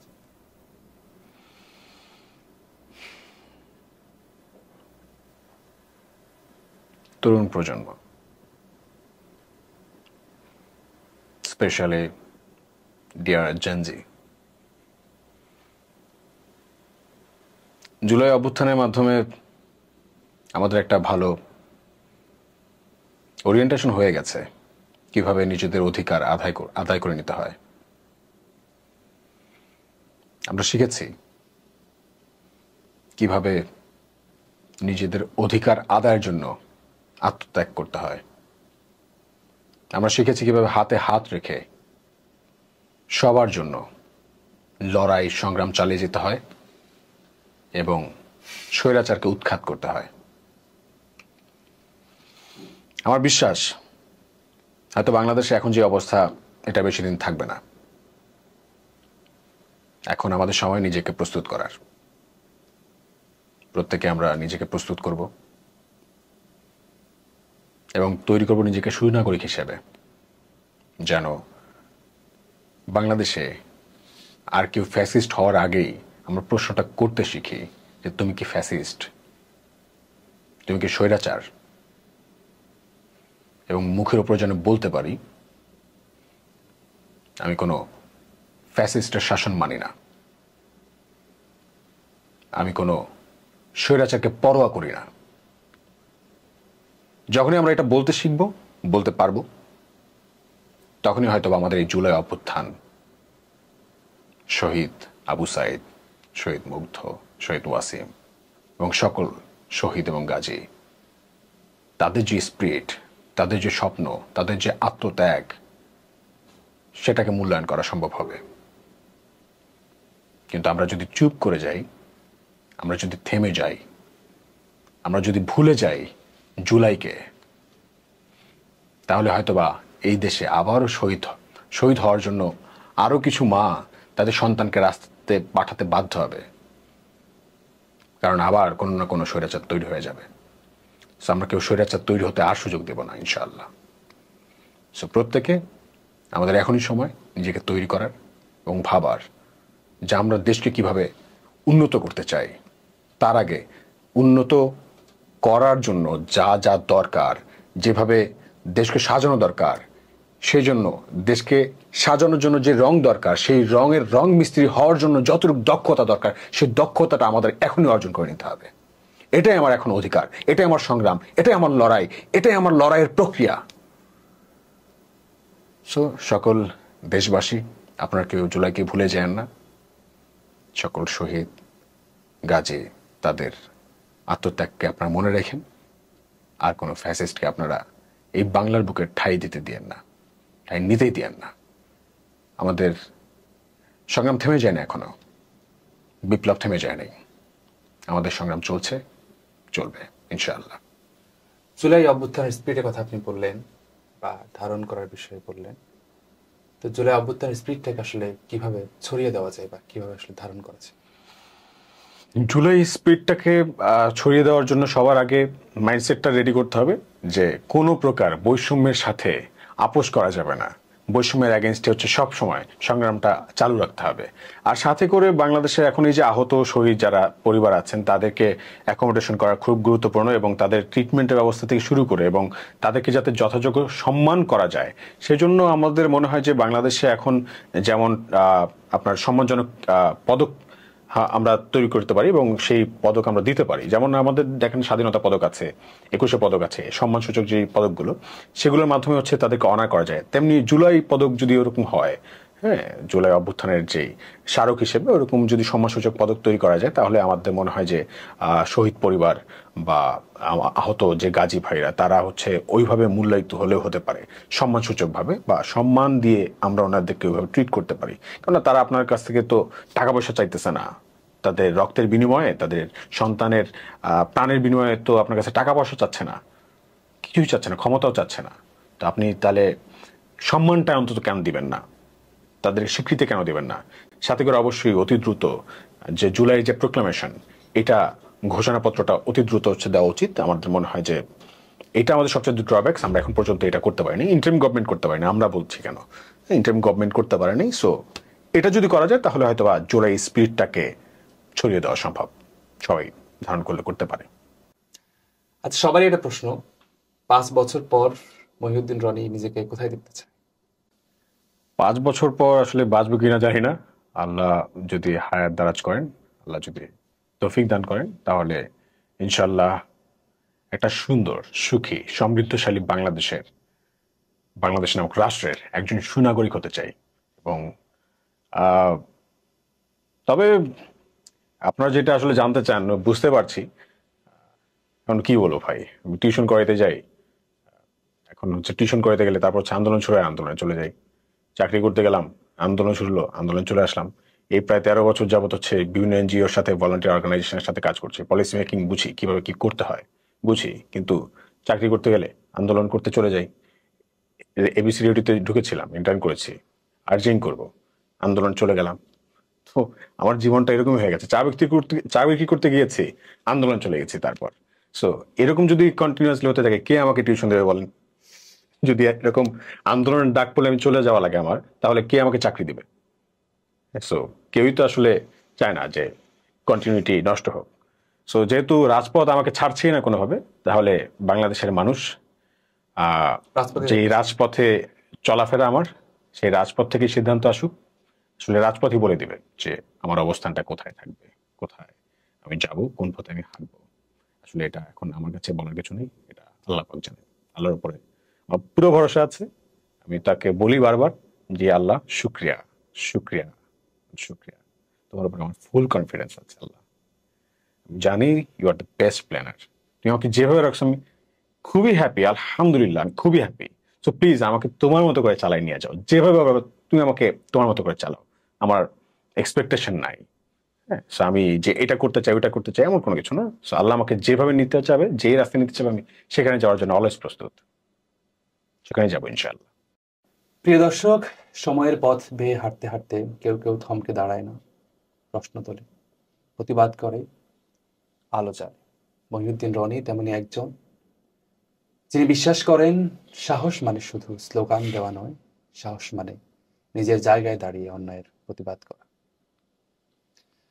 আজকে আমরা কেবল একজন মানুষের গল্প জানলাম না, বা তার চিন্তাকে ধরার চেষ্টা করলাম।